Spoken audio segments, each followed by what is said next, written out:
Hello everyone. In this video I'm going to show you how you can remove background from images instantly without using any software. And yes, this method will work on your phone as well. So let's get started. Open any browser and type in remove.bg. Click on select a photo and choose the picture whose background you want to remove.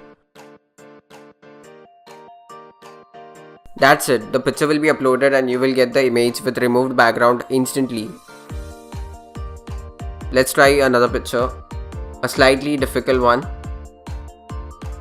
The algorithm they are using is just crazy.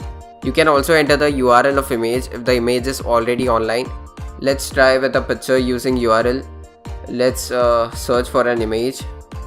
Let's try this picture. Just copy the URL and paste it here.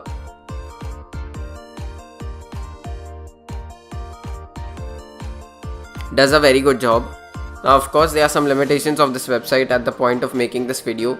Firstly, it only works on images with humans in it, subject being a person.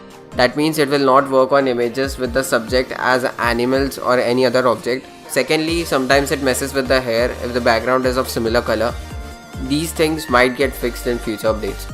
So that's it for this video. Please like, share and comment your thoughts below. Subscribe to the channel to come along the creative journey. Thank you for watching. See you in the next one. Until then, stay awesome.